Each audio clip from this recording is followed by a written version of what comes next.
The crystalline spires of the royal palace of Astralis pierced the emerald sky like frozen lightning, their surfaces refracting the light of 3 moons into rainbow cascades.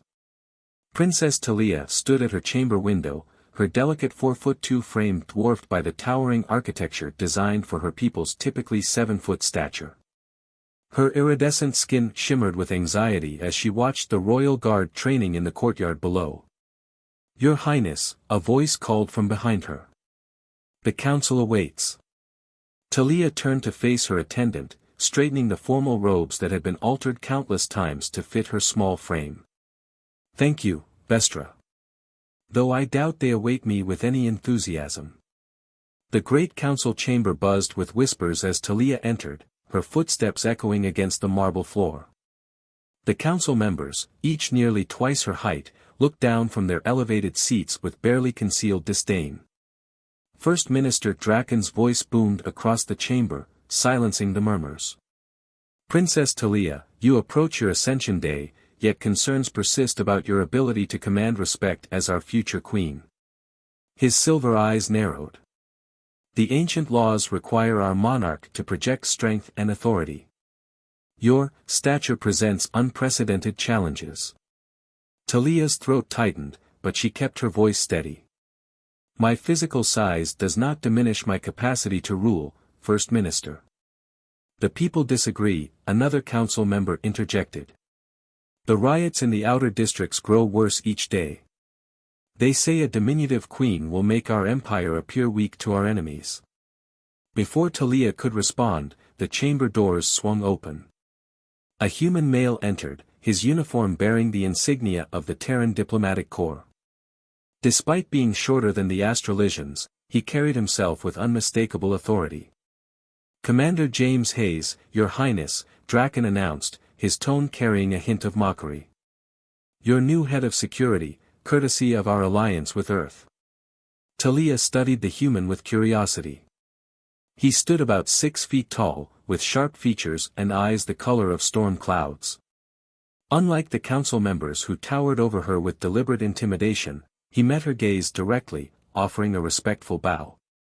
"Commander," she acknowledged, noting how he positioned himself slightly to her right, creating a subtle barrier between her and the council. "I wasn't aware I needed new security personnel." "Recent threats against the crown have escalated, Your Highness," James replied, his voice carrying a quiet strength. "Earth values our alliance with Astralis. We want to ensure your safety." "How diplomatic," Draken sneered. "Though perhaps fitting, a small princess protected by a small race." James's expression remained neutral, but Talia noticed his jaw tighten. "Size isn't everything, First Minister. Earth's history is filled with examples of the smaller prevailing against the larger." Later that evening, Talia found James in the palace gardens, studying the bioluminescent flowers that cast their soft glow across the paths. She approached quietly, but he turned before she could speak. "Your Highness," he said, "I apologize if my words in the council chamber caused any diplomatic tension." "On the contrary, Commander," Talia replied, settling onto a carved stone bench. "It's refreshing to hear someone speak truth to power." She paused, studying him. "Though I wonder why Earth really sent you." James considered her question before answering. "Your situation caught the attention of our analysts. A capable heir, opposed not for her policies or character, but for her size." He smiled slightly. "Humans have some experience with overcoming physical limitations." "And what would you suggest?" Talia asked, her fingers tracing the intricate patterns on her sleeve. "First, we change the narrative," James said, sitting on a nearby bench. "Your size isn't a weakness, it's an advantage. You can see things from perspectives others miss. You've had to be smarter, more innovative, more diplomatic." He leaned forward. "And second, we show them that true strength isn't measured in feet and inches." "The council would never accept such ideas," Talia sighed. "The council isn't your only audience," James pointed out. "The common people might be more receptive than you think. They know what it's like to feel overlooked by those in power." Their conversation was interrupted by a distant explosion. James was on his feet instantly, his hand moving to his weapon. Through the garden's crystal walls, they could see smoke rising from the city's lower levels. "The riots," Talia whispered. "They're getting closer to the palace." "Then it's time to show your people who you really are," James said, offering his hand. "Ready for your first lesson in human-style leadership, Your Highness?" Talia looked at his offered hand, then at the smoke on the horizon. Years of doubt and insecurity warred with a growing spark of determination. She took his hand, standing tall despite her small stature. "Lead the way, Commander. It seems I have a great deal to learn." As they hurried through the palace corridors, neither noticed the shadowy figure watching from above, nor heard the whispered message being transmitted, "The human is with her. Proceed with the next phase." The first seeds of change had been planted in the crystal city of Astralis, and soon everyone would learn that greatness could come in unexpected sizes. The training room echoed with the sound of Talia's body hitting the mat, but she was back on her feet before James could offer help. 2 weeks had passed since the riots, and every morning found them here, practicing combat techniques adapted for her smaller frame. "Better," James said, circling her. "You're using your lower center of gravity to your advantage now." Again. Talia wiped sweat from her brow, her iridescent skin flickering with determination. She'd traded her royal robes for fitted training gear, allowing her to move with newfound agility. As James lunged, she ducked under his reach, using her size to slip past his defenses and land a precise strike to his side. "Excellent," he grinned, stepping back. "Remember, your opponents will always underestimate you. That's their weakness, not yours." Their session was interrupted by urgent footsteps. Vestra burst into the room, her typically composed features tight with worry. "Your Highness, there's been an incident in the lower council chamber. 3 ministers have fallen ill during their morning session." James's expression darkened. "Ill how?" "Poison," Vestra whispered. "The morning refreshments were tainted." If First Minister Draken hadn't been late to the session, he would have been among the victims, Talia finished, exchanging a meaningful look with James. "How convenient." They rushed to the medical wing, where chaos reigned. The affected ministers lay on hovering medical platforms, their silver skin turned a sickly gray. Dr. Naira, the head physician, approached them with a grave expression. "It's shadow shade," she reported, showing them the analysis on her tablet. "A rare toxin found only in the deep caves of our southern continent. The victims will recover, but they'll be incapacitated for weeks. Weeks during which their votes in the council will be suspended," James noted. "And with 3 moderate voices silenced. Draken's faction will have a majority," Talia realized. "They could push through the motion to delay my ascension indefinitely." They left the medical wing, finding a private alcove to discuss the implications. James ran a hand through his dark hair, his military training evident in how quickly he assessed the situation. "This was too well planned," he said. "The toxin choice, the timing, someone inside the palace is working against you." "But who?" Talia paced, her small steps quick and agitated. "And how do we prove it?" "We start with the kitchen staff," James replied. "Someone had to deliver those refreshments." Their investigation led them through the palace's labyrinthine service corridors. The head chef, a portly Astralisian named Garv, was beside himself with distress. "I personally prepare all council refreshments," he insisted, wringing his hands.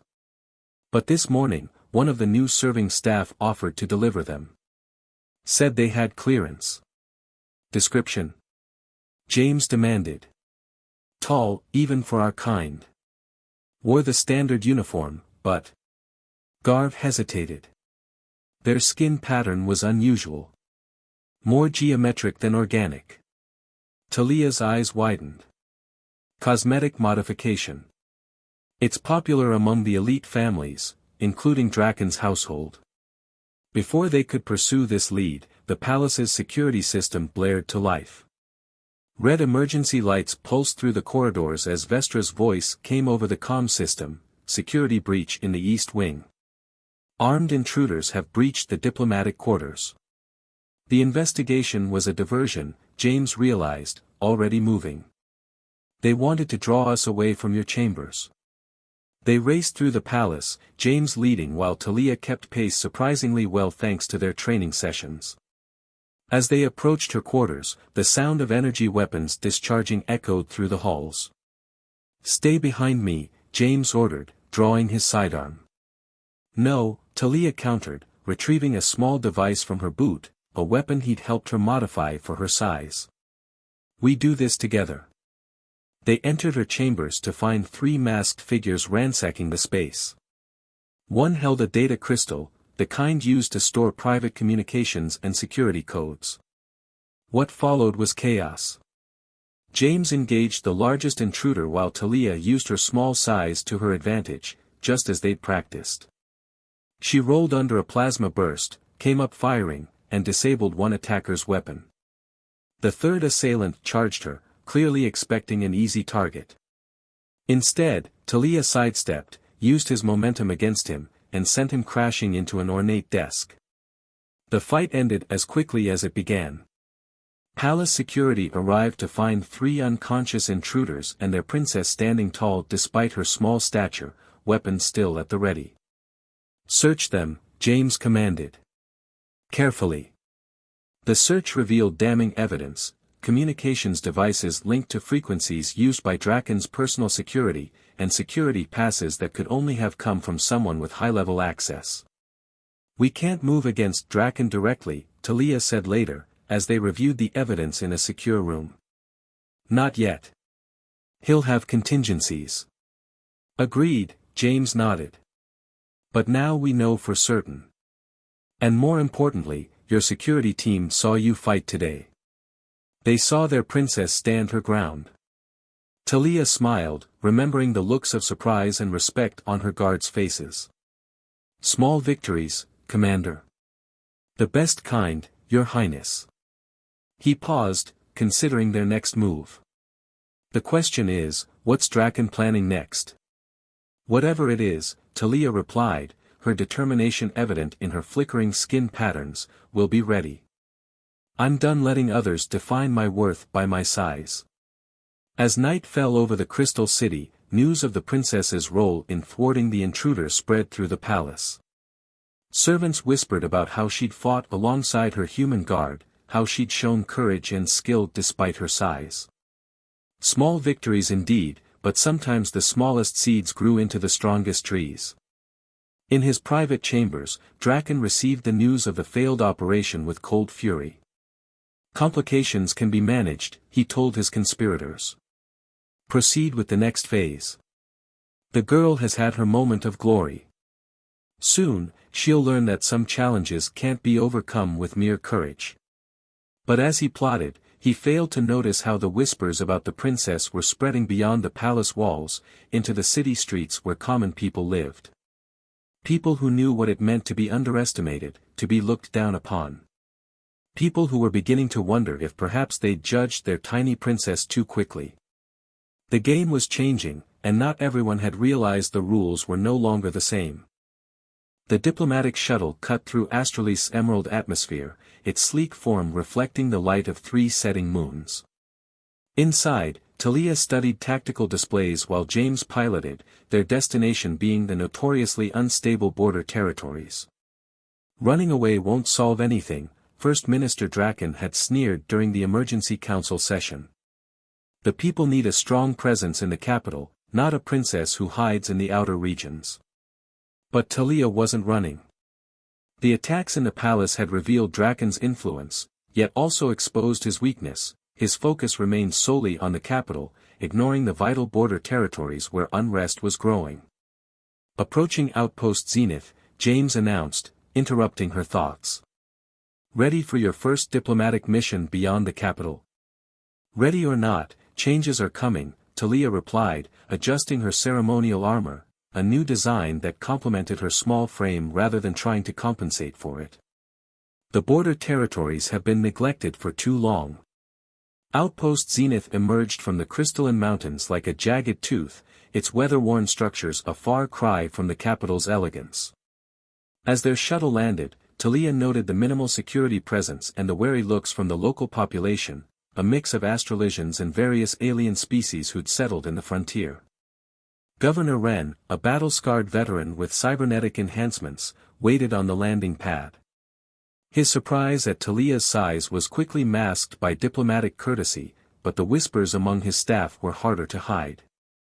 "Welcome to Zenith, Your Highness," he rumbled. "Though I must admit, we're curious why the Crown suddenly takes interest in our humble outpost."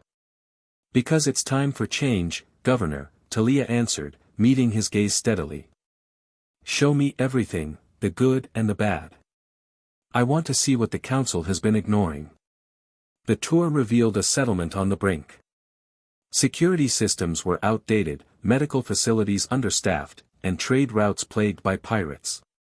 Yet despite these challenges, the community had developed innovative solutions, adapting and surviving through ingenuity rather than resources.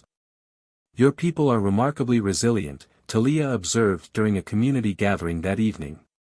The locals had organized a feast, though their initial skepticism of their tiny princess remained evident. "We have to be," a merchant named Lyra responded. Her species was naturally tall and willowy, making Talia appear even smaller by comparison.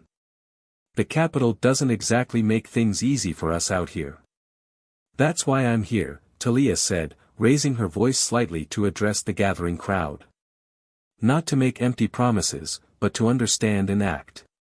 The border territories aren't just an extension of the Empire, they're its lifeblood." James watched from nearby, noting how the crowd's attitude subtly shifted. They'd expected a pampered princess, instead, they found someone who listened, who asked intelligent questions, who seemed to understand what it meant to be underestimated. The next few days were a whirlwind of activity. Talia met with community leaders, inspected facilities, and began implementing immediate changes using her royal authority. She authorized emergency funding for medical supplies, initiated upgrades to the security grid, and established direct communication channels between Zenith and the palace. But not everyone welcomed these changes. On their fourth night, James caught movement on the outpost's perimeter sensors. "Pirates," Governor Wren confirmed grimly. "They've been growing bolder, but an attack on the outpost itself, this is unprecedented." "How many?" Talia demanded, already moving toward the command center. "At least 3 ships, heavily armed. They must have heard about your presence here." "Then let's give them a proper welcome," Talia said, her skin flickering with determination. "Commander Hayes, remember that maneuver we discussed?" James grinned. "The one you said was theoretically possible but incredibly risky?" "Yes, Your Highness." "Good. Because we're about to attempt it." She turned to Wren. "Governor, I'll need control of your defense grid and every pilot you can spare."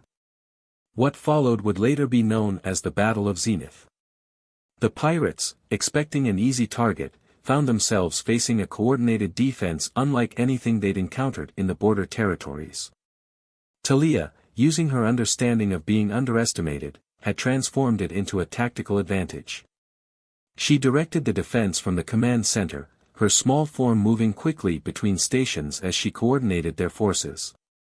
Local pilots, inspired by their princess's presence on the front line, flew with renewed determination. James led the ground defense, using strategies they developed during their training sessions. The battle reached its climax when Talia, against all protocol and James's vocal objections, took control of an orbital defense platform. Using her size to access maintenance tunnels others found too cramped, she manually realigned the targeting systems, creating a trap that caught the pirates in a crossfire. By dawn, the pirate fleet was in ruins, their survivors surrendering to outpost security. The citizens of Zenith, who had watched their tiny princess risk her life alongside them, began spreading a new story, not of a ruler too small to command respect, but of one who turned perceived weakness into strength. "You know this will have consequences," James said later, as they watched the sun rise over the mountains. Draken won't be pleased that you've gained support in the border territories. Let him scheme, Talia replied, her voice carrying new confidence. Every move he makes against me only proves why the old ways need to change. A message from the capital interrupted them, urgent news that made both their expressions darken. The council had called an emergency session, citing grave concerns about the princess's reckless behavior in the territories. They're making their move, James observed. Good, Talia said, surprising him. Because so are we. Send word to our new allies here in Zenith. It's time to show the council that the smallest voices, when united, can create the loudest roar. As their shuttle prepared for the return journey, the people of Zenith gathered to bid farewell to their princess. Among them, hidden in plain sight, agents of both Draken and other powerful factions watched and reported back to their masters. The game was entering its final phases, and the stakes were higher than ever. The capital awaited, and with it, a confrontation that would determine not just Talia's fate, but the future of Astralis itself. The capital was burning. Not with physical flames, but with the charged energy of civil unrest. News of Talia's success in the border territories had spread like wildfire, inspiring those who had long felt overlooked by the traditional power structure.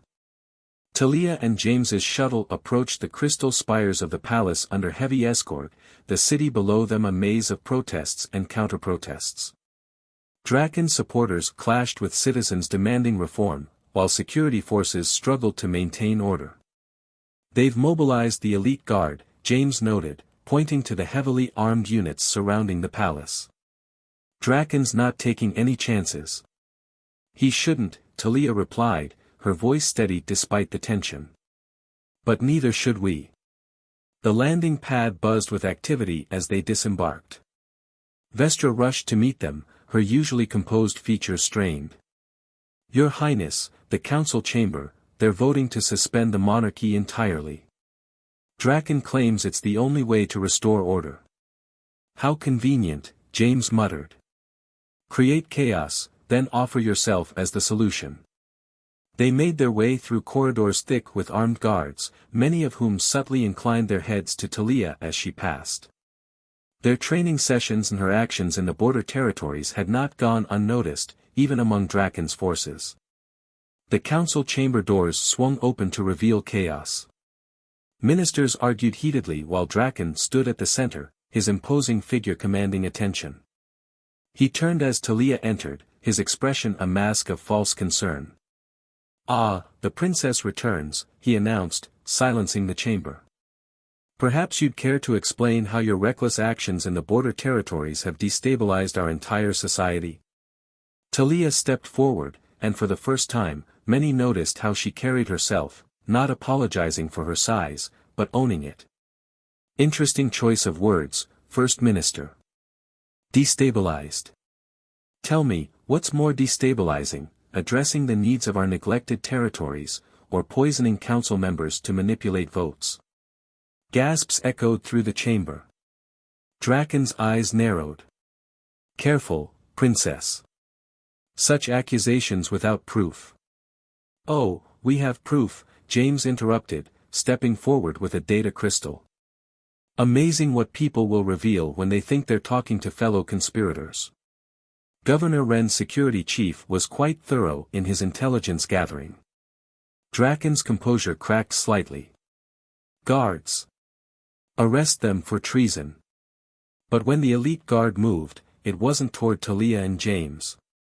Instead, they surrounded Draken, their weapons raised. Captain Nixus, their commander, stepped forward. We serve the crown, First Minister. And we've seen enough to know who truly commits treason here. Draken laughed, a cold sound that echoed through the chamber. You think this changes anything? The people will never accept her. Look at her, she can barely reach the throne, let alone command respect. That's where you're wrong, a new voice called.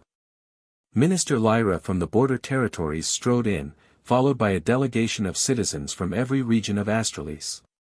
We bring petitions signed by millions.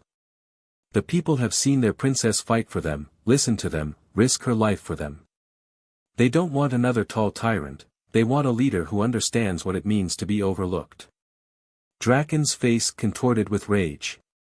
In a swift motion, he drew a concealed weapon. Then they'll have no leader at all. What happened next seemed to unfold in slow motion. Draken fired, the energy blast aimed directly at Talia's heart. But she was already moving, using the techniques James had taught her. She rolled beneath the blast, came up inside Draken's reach, and struck precisely at the weak points they'd practiced countless times. The massive First Minister toppled, his weapon clattering away. Before he could recover, Talia had him pinned, using his own weight against him just as she'd learned. "Size isn't everything, First Minister," she said, her voice carrying throughout the silent chamber. "Thank you for helping me prove that." The aftermath was swift. Evidence of Draken's conspiracy was presented to the council, revealing a network of corruption that had festered for years. His supporters, seeing their leader defeated by the very princess they'd mocked, began to distance themselves. Later that evening, Talia stood in the palace gardens with James, watching the sunset paint the crystal spires in shades of gold and crimson. "The council has approved moving up your ascension ceremony," he reported. "It seems nearly dying while defending the realm makes quite an impression."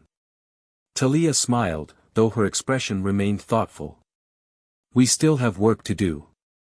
The border territories need attention, the security forces need reform, and there are still those who think I'm too small to rule." "Then we'll prove them wrong, one day at a time," James replied.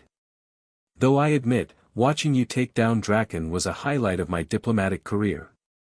"Speaking of your career," Talia said, turning to face him. "Your assignment here technically ends with my ascension." James met her gaze steadily. "True. But I've received an interesting offer from the Astrolesian Royal Guard. They seem to think they could benefit from some human perspective in their training program." "And what do you think about that offer?" "I think," he said carefully, "that some missions are worth extending indefinitely." Before Talia could respond, Vestra appeared with urgent news. Reports were coming in from across the planet, celebrations in the streets, citizens sharing stories of their tiny princess who had proved that true strength came in all sizes. But in the shadows of the capital's lower levels, the last remnants of Draken's network were regrouping. The battle for the throne might be won, but the war for Astralis's future was far from over.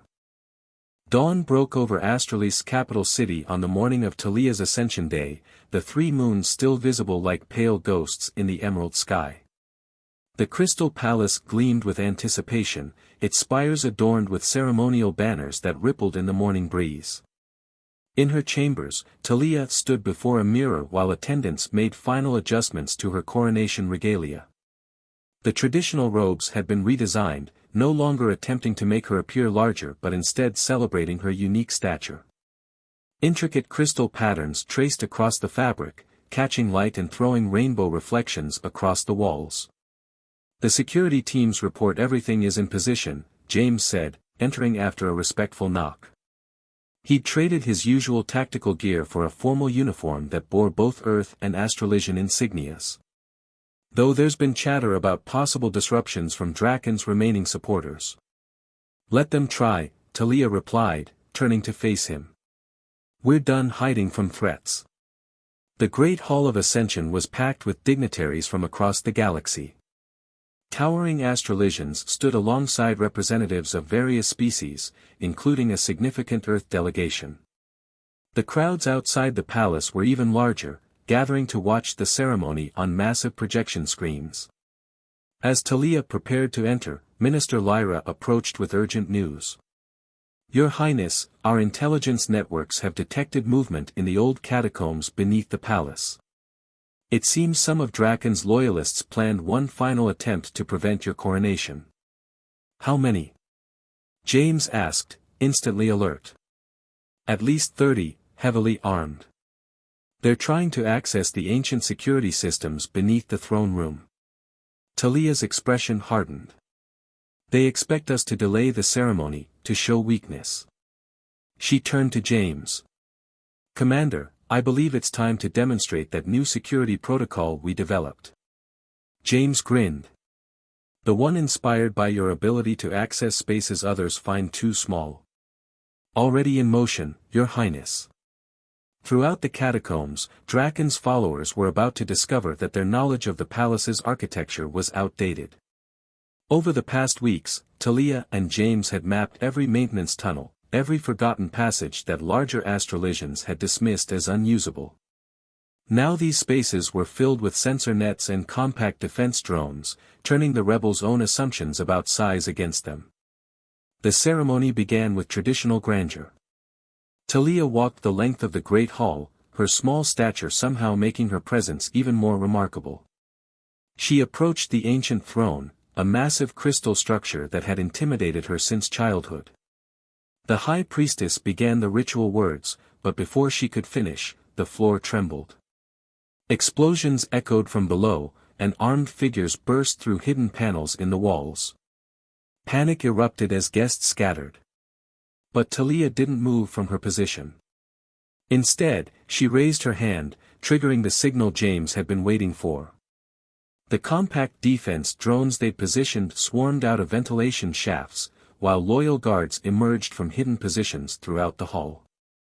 The rebels found themselves caught in a perfectly orchestrated trap. Every escape route they'd planned, every advantage they'd counted on, had been anticipated and countered.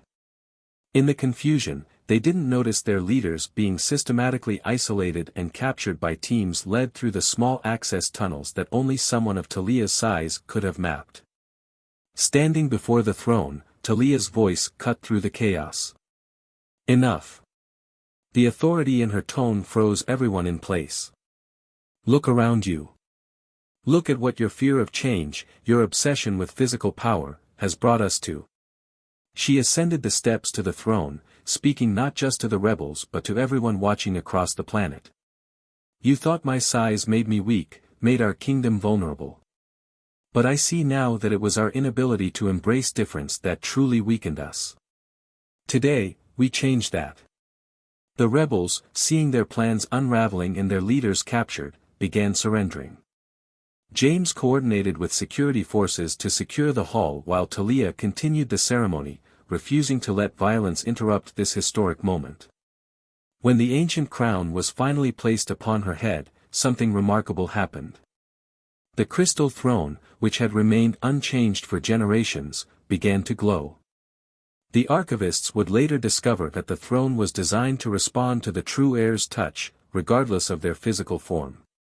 The crown recognizes wisdom over stature, the high priestess announced, her voice filled with wonder. The throne accepts our queen. The following days were filled with both celebration and change. Talia's first acts as queen included establishing a new council that represented all citizens, regardless of size or species. The border territories received the support they'd long been denied, and the palace itself began to transform, becoming more accessible to all. James remained by her side, though his role evolved from protector to trusted advisor and friend. Their relationship deepened into something neither had expected but both treasured, proving that the strongest bonds often crossed the boundaries of worlds and traditions.